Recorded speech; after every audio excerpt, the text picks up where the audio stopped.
감사합니다. 여러분 들어오시면서 받으신 우리 유인물을 다 받으신 줄 믿습니다. 예레미야 읽기 8번째 시간이 되었는데 여러분 유인물 다 받으셨습니까? 네. 우리 볼펜을 가지고 메모해 가면서 우리 함께 말씀을 나누었으면 좋겠습니다. 우리 먼저 지난 시간에 배웠던 내용들을 함께 좀 복습하고 우리 시작할까요? 우리 지난 시간에 조롱과 치욕, 모욕과 수치, 고통과 고난, 우리에게 어려움이 올 때에 이기는 방법이 있다면 하나님 앞에 꺼내놓고 호소하는 것이다. 우리 그런 내용들을 나누었습니다. 근데 제가 이런 내용들을 말씀으로 나누고 있지만은 어떤 분들과 상담을 해보든지 신방을 하면서 이야기를 나눠보든지 경험을 목회를 하면 할수록 더 절실하게 깨닫는 것은 정말 하나님 앞에 꺼내놓는 것이 중요하다는 걸 생각합니다. 깨닫습니다. 여러분, 하나님 앞에 꺼내놓아야 합니다. 여러분, 하나님은 우리에게 성경 말씀을 이렇게 길게 세시콜콜 말씀하셨잖아요. 이렇게 하나님이 자세하게 말씀하시는데 오히려 우리는 우리 삶을 하나님께 자세하게 말하고 있나? 여러분, 제가 일전에 말씀드렸습니다만 신앙의 능력은요, 의지하는 능력입니다. 뭐 하는 능력이에요? 의지하는 능력이에요. 잘나는 능력이 아니에요. 세상에서 이만큼 나갔다, 내가 이만큼 높아졌다, 내가 이만큼 영향력이 있다, 어쩌라고요? 관계없어요. 그건 아무 상관없는 얘기예요. 우리 예배당이 이렇게 넓다, 중요하지 않습니다. 진짜 신앙의 능력은 의지하는 능력이에요. 여러분, 제가 볼 때 천국에서 큰 자는 의지하는 자예요. 그래서 예수님 뭐라고 그러셨어요? 누구든지 어린아이와 같이 되지 않으면 천국에서 큰 자가 없다. 아니, 생각을 해보세요. 어린아이들이 뭐라고? 아니, 뭐 능력이 있습니까? 힘이 있습니까? 지혜가 있습니까? 그냥 온통 실수투성인 그 어린아이인데 왜 어린아이가 천국에서 큰 자입니까? 절대 의존하잖아요. 시시콜콜 엄마한테 아빠한테 얘기하잖아요.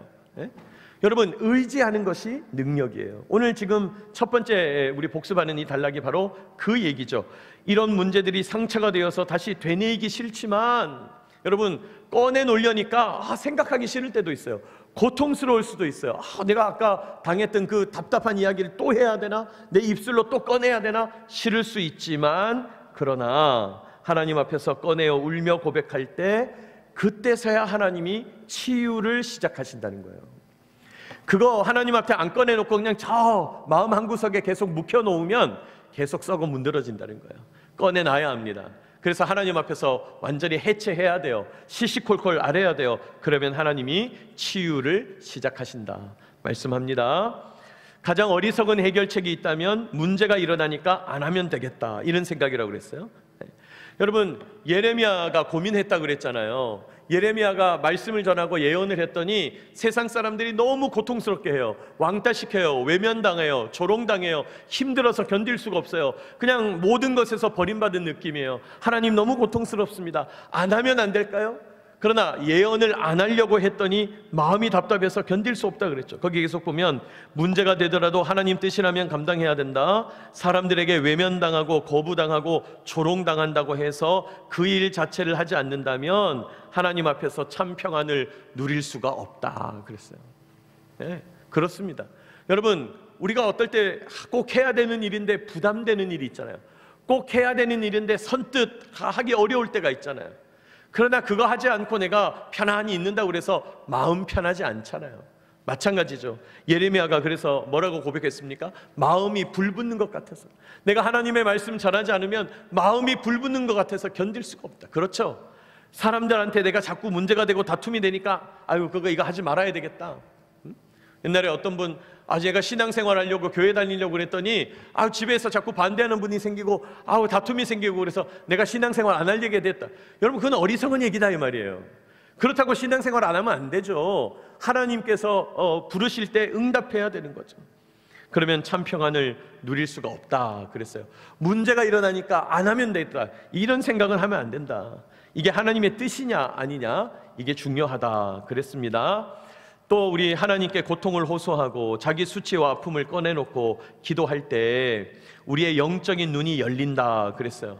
아까 제가 시시콜콜 하나님께 의지하면서 기도해야 된다 그랬는데요, 여러분, 우리가 우리의 문제를 내려놓고 일상을 내려놓고 자세하게 하나님께 기도를 하면 하나님께서 우리에게 영적인 눈을 여셔서 그동안 바라보지 못했던 것을 보게 합니다.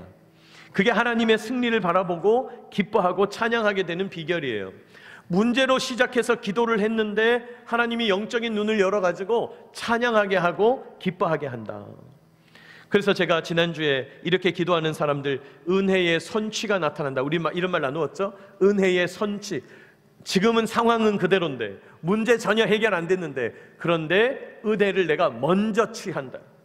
내가 아직 해결된 거 아무것도 없지만, 그러나 나중에 하나님께서 벌써 은혜를 주실 줄로 믿고 해결해 주실 줄로 믿고 더 기뻐하고 찬양하게 된다. 그게 은혜의 선취다 그랬습니다. 우리가 그런 은혜에 선취하는 삶을 살아야 되겠다 그랬어요.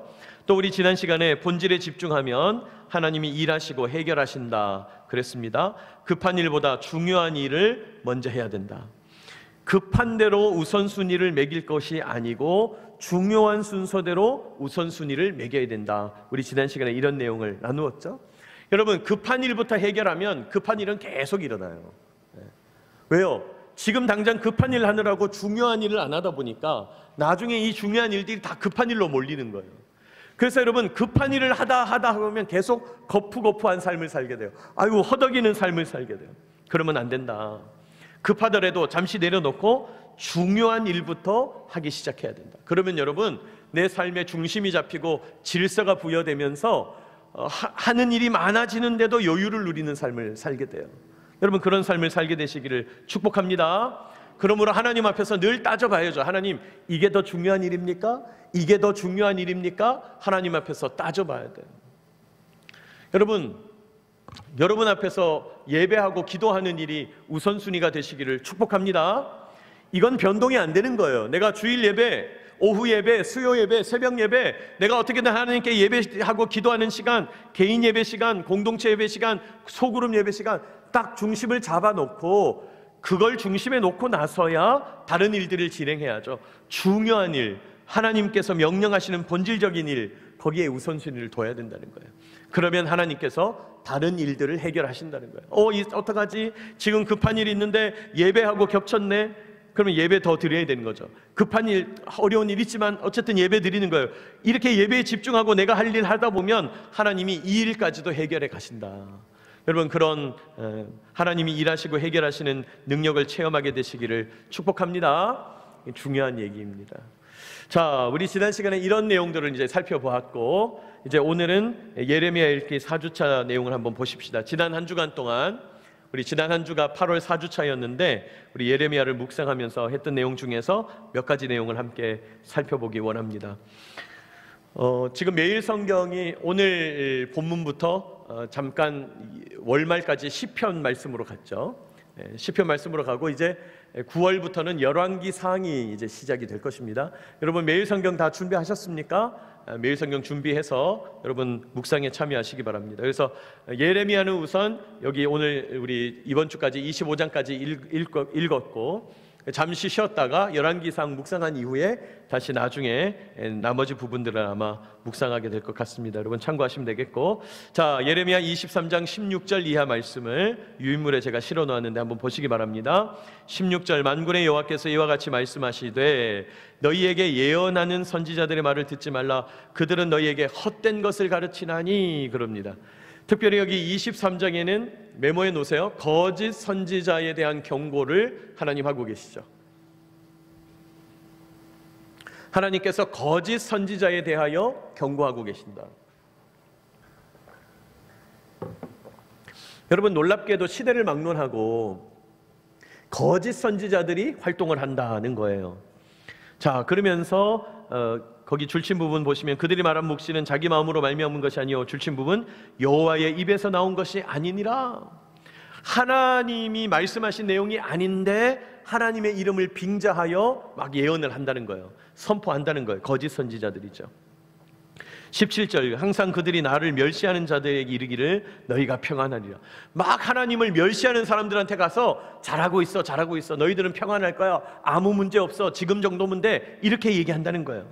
하며 또 자기 마음에 완악한 대로 행하는 모든 사람에게 이르기를 재앙이 너희에게 임하지 아니하리라. 완악한 대로 행한다는 것은 고집스럽게 우상을 숭배하는 그 이스라엘 백성들을 향해서 거짓 선지자들이 가가지고 재앙이라는 건 일어나지 않아, 걱정하지 마, 심판은 없어, 그렇게 얘기한다는 거예요. 자, 21절 우리 줄친 부분 같이 한번 읽어볼까요? 시작. 이 선지자들은 내가 보내지 아니하였어도 다름질하며 내가 그들에게 이르지 아니하였어도 예언하였은즉. 하나님이 명령하신 적이 없는데도 그 명령이라 그러면서 전하고 있다. 하나님이 가라고 한 적도 없는데도 막 달려가고 있다. 하나님이 거짓 선지자들의 이야기를 말씀하시죠. 여러분, 거짓 선지자들의 특징을 여기 이 부분에서 한번 첫 번째로 살펴보자면요, 하나님과 연결되어 있지도 않은데 헛된 말로, 거짓된 말로 예언한다는 거예요. 거짓 선지자에 있어서 가장 중요한 특징 중에 하나는 그들이 하나님과 뭐 되지 않았어요? 연결되지 않았어요. 하나님이 말씀 안 하신 내용을 갖고 자꾸 말을 해요. 연결이 안 된 거죠. 여러분, 우리 군에서도 명령체계 중요하지 않습니까? 지휘관이 명령한 대로 해야 하는데 지휘관이 명령한 것과 상관없이 자꾸 따로 움직인다. 그건 연결이 안 되는 거죠. 그건 죽은 생물과 같은 거죠. 그러면 안 되는 거죠. 여러분, 하나님과 연결되는 부분이 매우 중요합니다. 여러분, 오늘날도 우리가 설교의 홍수시대라고 부를 만큼 수도 없는 설교들, 말씀들이 나타나는 거죠. 여러분, 이 구약 성경에서 예언이라는 단어는요, 이 구약 성경에서 예언이라는 단어는 어떤 느낌이냐면 이 시대와 역사를 향한 하나님의 마음을 전하는 거예요. 그래서 예레미야 선지자가 하나님의 마음을 가지고 시대를 향하여 전하는 거예요. 이사야 선지자가 하나님의 마음을 전달해 주는 거예요. 우리는 그냥 예언, 그러니까 미래의 일을 점치는 거, 미래에 일어날 일을 내가 알게 돼서 그걸 먼저 말해주는 거, 이런 걸 예언이라고 생각하는데 뭐 틀린 말 아니죠. 미리 예자를 쓰니까 맞는 말인데, 그런데 성경에서 말하는 예언이란 건 단순히 미래를 점치고 앞으로 어떻게 될 거냐, 몸을 피해라, 삼가라, 조심해라, 절제해라, 지금 투자해라 마라, 이런 유의 예언이 아니다 이 말이에요. 그러면 성경에서 말하는 예언은 뭐냐? 하나님의 마음이라고 그랬으니까 요즘 말로 바꾸면 설교 정도 해당되는 거예요. 여러분, 예언은 하나님의 마음을 증거하는 거예요. 너희들을 향한 하나님의 마음이 지금 이러하니 너희들 고쳐야 한다. 너희들을 향한 하나님의 마음이 지금 슬프니 너희들 하나님 앞에서 회개해야 된다. 너희들을 향한 하나님의 마음은 지금 이러이러하다. 이렇게 하나님의 마음을 설명하는 것이 예언이라는 거예요. 그러니까 오늘날 이 예언이라는 단어를 우리 일상에서 가장 근접하게 쓸 수 있는 단어가 있다면 설교 정도 되겠죠. 설교. 그러니까 예레미야서도 사실 예레미야의 설교문인 거죠. 이사야서도 이사야의 설교문인 거예요. 근데 여러분, 요즘 설교의 홍수 시대라고 할 만큼 엄청나게 많은 설교들이 쏟아지죠. 그냥 유튜브만 열면 사실은 내가 한 번도 방문해 본 적이 없는 교회 목사님 설교조차도 막 뜨잖아요. 내가 몇 명만 이렇게 설교 검색을 하면요, 이제 이 유튜브 안에 인공지능이 그냥 알고리즘을 돌려가지고 자동으로 막 나를 연결한다고요. 그 조심해야 돼요, 여러분. 그 어떤 분이 우연히 연결했는데 이단과 연결되는 경우도 꽤 많아요. 그러니까 우리가 분별할 수 있어야죠. 지금은 너무너무 말씀들이 쏟아지고 있는 시대가 됐어요. 이 설교의 홍수 시대 때 참 예언과 거짓 예언, 참 말씀과 거짓 말씀을 분별하게 되시기를 축복합니다. 분별해야 돼요. 분별해야 돼요. 그러면 여러분, 어떻게 분별할 수 있을까요? 아까 제가 설교, 예언은 하나님의 뭐를 나타낸다고 그랬어요? 하나님의 마음을 나타낸다고 그랬잖아요. 자, 그러면 내가 하나님의 마음을 말씀과 기도와 훈련과 양육을 통해서 계속해서 하나님의 마음을 느끼고 있으면 내가 신학 공부를 안 했고 내가 정확하게 학문적으로 집어낼 수는 없어도 뭔가 그 마음에 어긋나는 그런 느낌이 있잖아요. 여러분, 분별할 수 있다는 거예요. 성령께서 우리를 하나님의 마음으로, 말씀으로 몰아가신다는 거예요. 그러므로 여러분, 끊임없이 예배하는 일, 말씀을 묵상하는 일, 양육받고 훈련받는 일을 게을리하면 안 되는 거죠. 오늘 제가 주보에다가 23-2학기 대구기지교회 양육 프로그램 막 부담을 엄청 주고 있죠. 내가 이제 예배 마치고 얼마나 신청했는지 들어가 볼 참인데, 여러분, 뭐 제가 농반 진반 얘기 드립니다만은 사실은 이런 프로그램뿐 아니라 우리 성경 읽기도 하고 있어요. 우리 대구기지 교회도 어성경 그 읽기 순서를 따라서 매일매일 우리 성경 읽기 하는 거 하고 계시다고 들었는데 맞습니까? 안 하는 분도 있겠지만 하고 계신 분이 있다고 들었어요. 방이 있다고 들었는데, 사실은 이제 지금 구약은 끝났고 신약이 이제 시작하려고 하는데, 혹시 더 참여하실 분들은 우리 교회에는 누가 방장을 하고 있나요? 우리 집사님하고 또 윤희정 집사님하고. 그렇군요. 그래서 두 분께 연결하시면 또 저희가 공군 위에 있는 그 우리 방장님들하고 연결해 드릴 테니까, 혹시 내가 신약이라도 이번에 다시 읽기 시작하겠다, 내가 신약 성경 통독을 매일매일 일정한 분량대로 이렇게 서로 신호해 주면서 계속해서 읽어내겠다, 여러분 그런 게 필요하다는 거예요. 끊임없이 우리가 하나님의 말씀을 통해서 하나님의 마음을 누려야 된다는 거예요. 여러분, 이 성경이라고 하는 것이 얼마나 놀라운 일인 거냐면, 여러분 이 성경에 하나님의 마음이 담겨 있죠. 우리는 원래 하나님의 마음을 알 수가 없어요. 우리와 하나님이 이 근본적으로 차이 나기 때문에 하나님과 도달할 수가 없는 거죠. 그래서 하나님께서 매개체로 이 성경을 주신 거예요. 그러면 우리는 이 성경을 읽으면서 작구가 어떻고 이 지식이 어떻고 뭐 성경 퀴즈 되어 가는 것처럼 그렇게 중요한 게 아니라, 이 성경을 우리가 읽게 되면 하나님의 마음이 우리 마음속에 맺히겠죠. 지금 제 말이 이해가 되세요? 원래 하나님의 마음으로 성경이 기록됐단 말이에요. 이 매개체를 통해서 내가 성경을 묵상하고 읽게 되면 내 안에 무슨 마음이 임하게 돼요? 하나님의 마음이 임하게 된다, 이 말이에요. 여러분, 우리가 이렇게 하나님의 마음을 전달받는 거예요. 그러면서 내가 하나님의 마음을 바르게 알고 깨닫고 그렇게 하면서 분별해 가게 된다는 거예요. 여러분, 우리가 하나님의 마음을 느낀다는 게 바로 연결되는 거잖아요. 연결되는 거잖아요. 여러분, 하나님과 연결되시고 여러분이 하나님과 연결되어 있으시면 누가 연결되어 있지 않은지를 분별하게 된다니까요. 또 분별하라고 그랬다 그래가지고 또 막 이렇게 손가락질 하면서 막대기 들고 다니면서 너는 아닌 것 같아, 너는 맞는 것 같아, 이렇게 하라는 게 아니죠. 우리가 그렇게 할 수는 없죠. 그러나 여러분, 내가 연결되어 있으면 누가 연결되어 있지 않은지 느낌이 와요. 알게 돼요. 깨닫게 됩니다. 여러분, 하나님과 더 연결되어 가는 저와 여러분 되시기를 축복합니다. 거짓 선지자들의 특징이 하나님과 연결되어 있지 않더라는 거예요. 우리가 가끔 보잖아요. 하나님과 연결되어 있으면 저런 얘기할 수 없는데, 하나님과 연결되어 있으면 저런 말씀하지 않을 텐데, 우리가 분별해야 된다는 거예요. 자, 그 다음에 이제 예레미야 23장 또 이어서 우리 거짓 선지자에 대한 말씀이 계속 등장하는데요. 23절 보시니까 여호와의 말씀이니라, 나는 가까운 데 있는 하나님이요 먼 데 있는 하나님은 아니냐, 이렇게 묻죠. 이게 무슨 말입니까? 나는 가까이에도 있고 먼 데에도 있어, 이 얘기하는 거죠. 하나님께서는 온 땅에 충만하신 분이죠. 그래서 24절 끝에 나는 천지에 충만하지 아니하냐. 여러분, 하나님의 충만하심을 믿는 저와 여러분 되시길 축복합니다. 하나님 뭐 하시다고요? 천지에 충만하세요. 이게 무슨 말입니까? 하나님 안 계신 곳이 없다, 이 말이에요.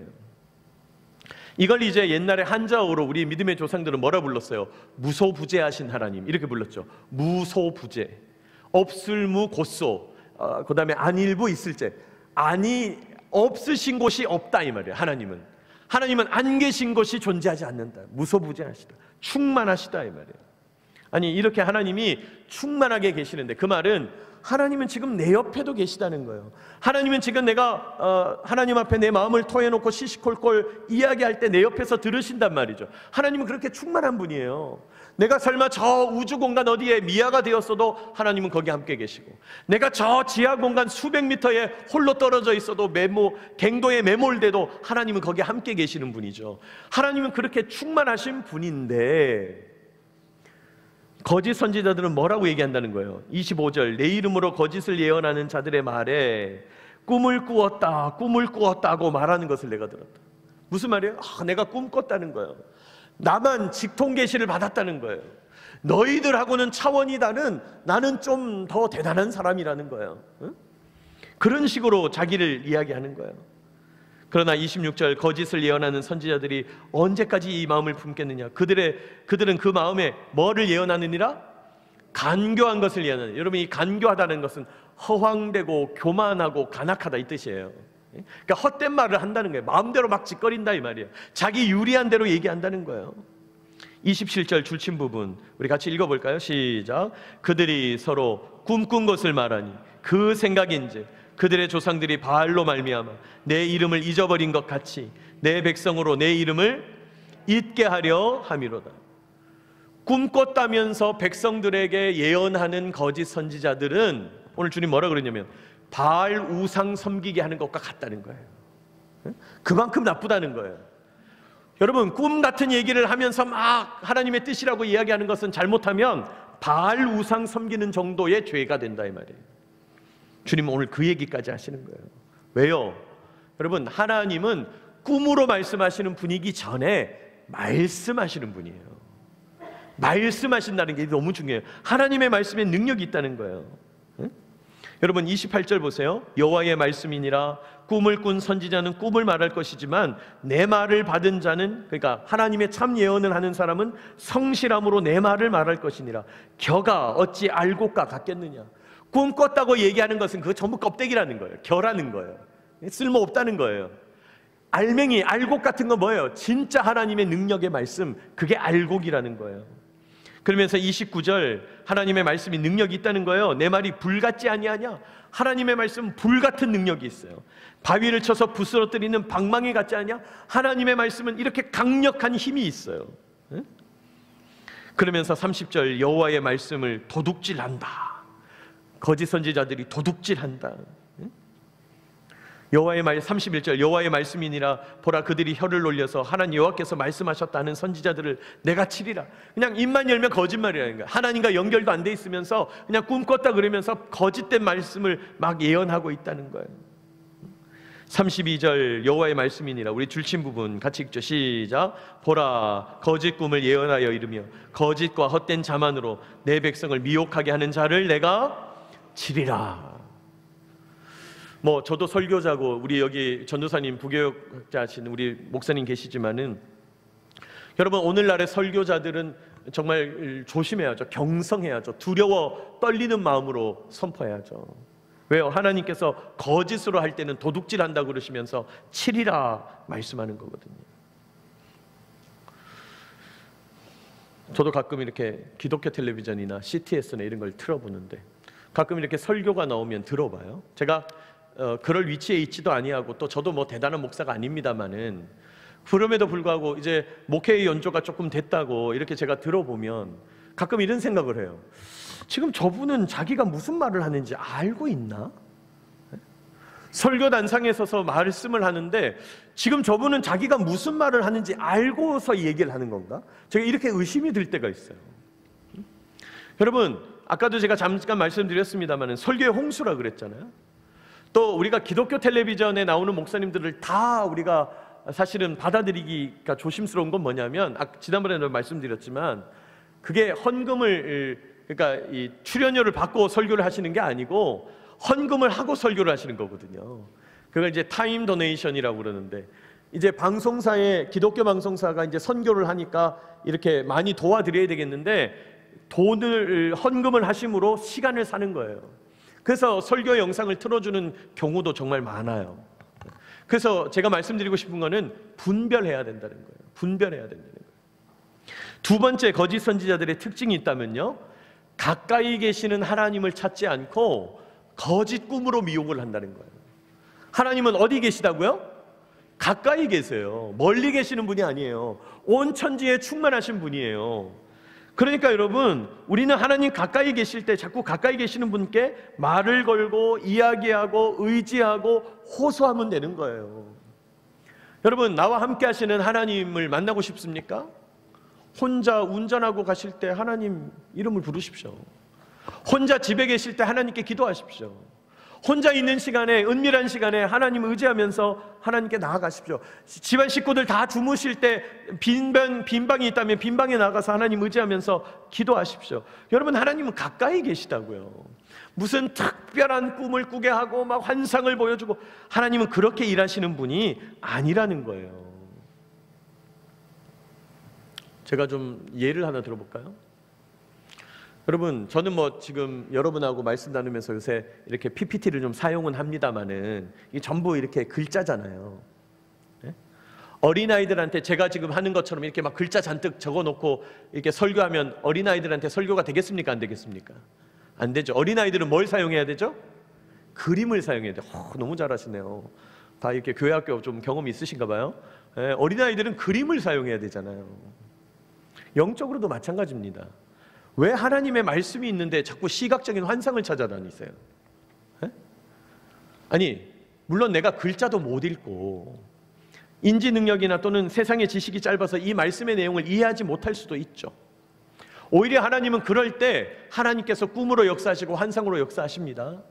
제가 실제로 들었던 어떤 그 중동의 목사님 간증을 제가 들은 적이 있는데, 이분은 선교사를 만난 적도 없고 성경을 읽은 적도 없고 이분은 전혀 하나님에 대해서 몰랐던 그냥 평범한 중동의 이슬람 사람이었다는 거예요. 청년이었다는 거예요. 그런데 어느 날 잠을 자는데 계속해서 꿈에 어떤 분이 동일하게 나타나더라는 거예요. 그래서 하루는 하도 맨날 나타나가지고 물어봤다는 거예요. 당신이 누구냐고. 그러니까 그분이 이렇게 대답했다는 거예요. 나는 이시아다. 여러분, 이시아라는 말이 이 중동권에서는 예수를 말하는 거거든요. 내 이름 예수다 그랬다는 거예요. 근데 그 예수라는 분이 계속 꿈에 나타난다는 거예요. 그래가지고 아니 당신이 나한테 꿈에 매일 나타나는 건 이유가 있을 텐데 나한테 왜 꿈에 나타나냐 그랬더니 그분이 거짓말처럼 어느 거리, 어느 교차로와 어느 거리가 만나는 어느 지점에 가서 문을 두드리면 누구를 만나게 될 테니까 그 사람 만나라 이렇게 얘기했다는 거예요. 이분이 그게 너무 신기해가지고 실제로 한번 가서 문을 두드렸다는 거예요. 놀랍게도 거기 선교사님이 은거하고 계시더라는 거예요. 선교사님이 묻더라는 거예요. 당신은 어떻게 찾아왔냐 여기를. 아무도 모르는데 나 지금 숨어 있는데. 근데 꿈에 이시아라는 분이 와서 나를 여기 인도했다고. 선교사님에게 성경을 받아 읽게 되고 예수 믿게 되고 훈련받게 되고 나중에 목사님이 되셨다는 거예요. 여러분, 그런 상황, 아주 특별한 상황 속에서 하나님이 꿈과 환상을 사용하십니다. 그건 대단한 일이죠. 그건 다른 일이죠. 왜요? 성경을 알 수가 없잖아요. 우리가 하나님의 뜻을 도무지 알 수가 없는 형편 속에서는 꿈과 환상을 사용도 하시죠. 그러나 적어도 대한민국은 아니에요.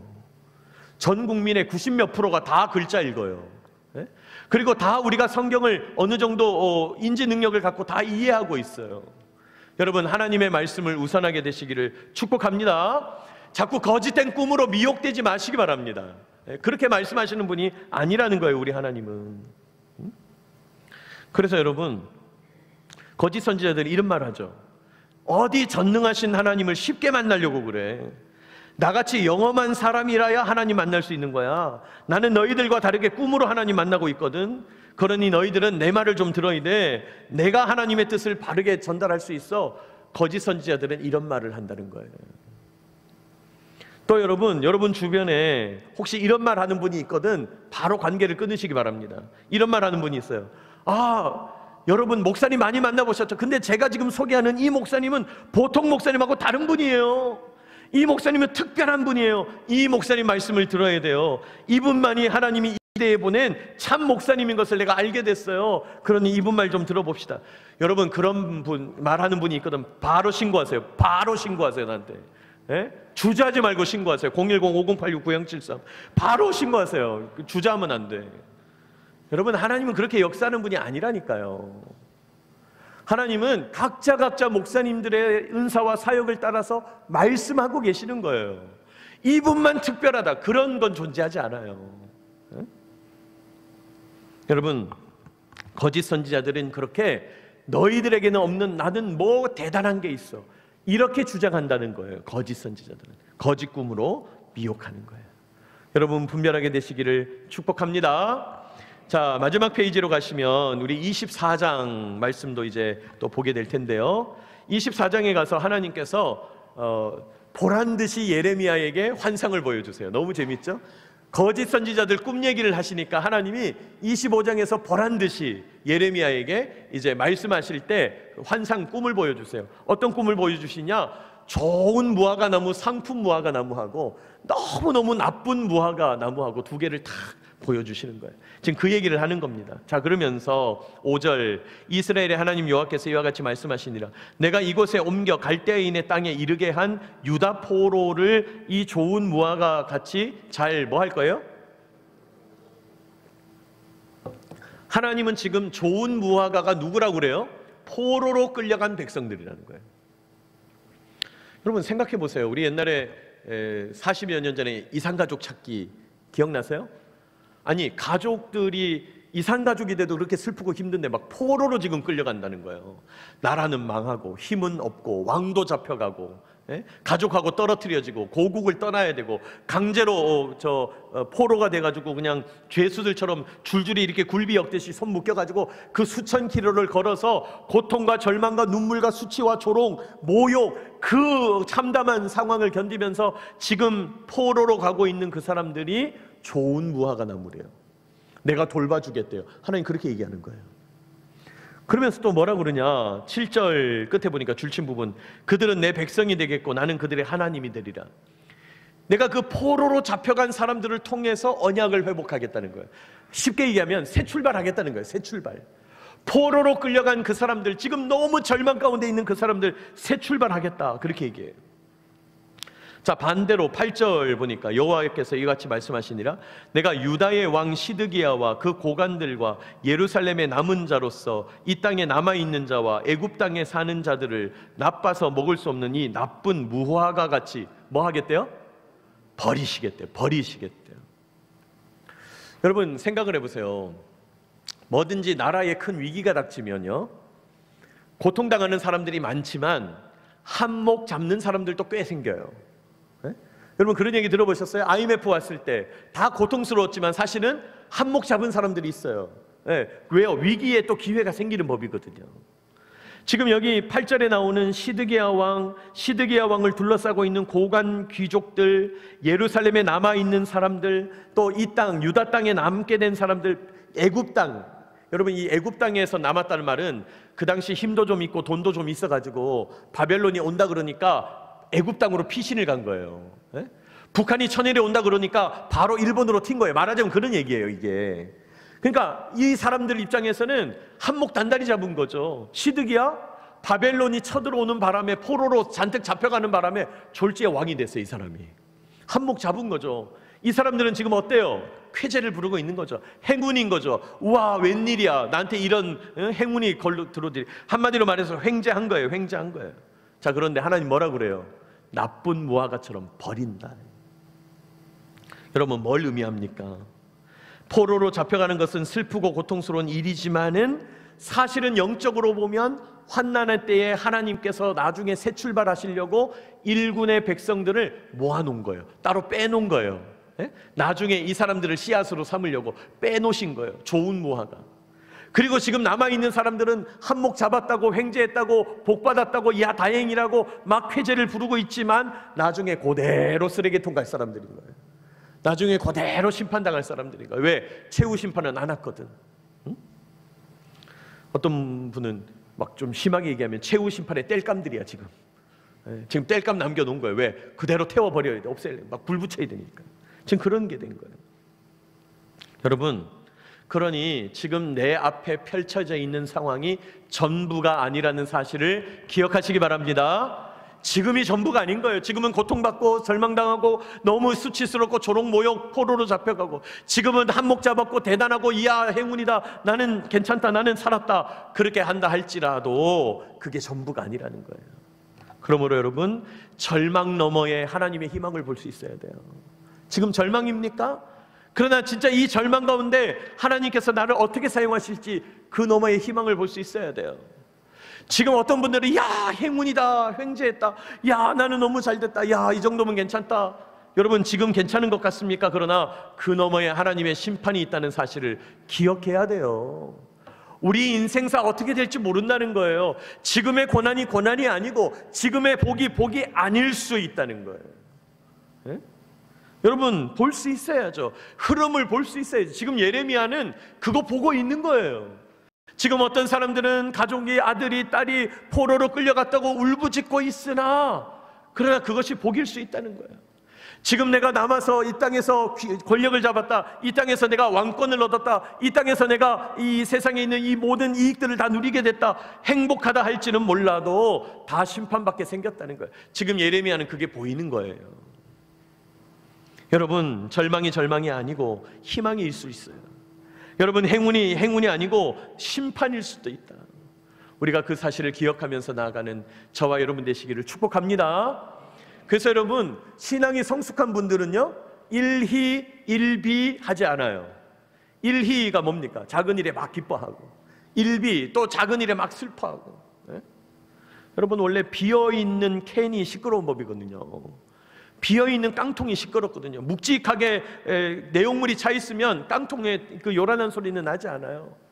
여러분, 우리가 어떤 이 세상의 일들이 펼쳐지더라도 요즘 좀 어렵구나, 하나님께서 어떻게 하실까 볼 수 있어야 되고, 야, 요즘 좀 좋아졌구나, 야, 좋다, 기쁘다, 이게 아니고, 우리가 경거망동하는 것이 아니라, 나에게 복이 왔지만 이거 겸손해야 하고 두려워하면서 하나님 섬겨야 되겠는데, 이런 때도 있는 거로구나. 여러분, 그걸 분별할 수 있어야 된다는 거예요. 여러분, 성숙한 믿음의 사람들은 일희일비하지 않죠. 오늘 예레미야를 통해서 하나님 말씀하시는 내용 우리가 잘 기억해야 되겠습니다.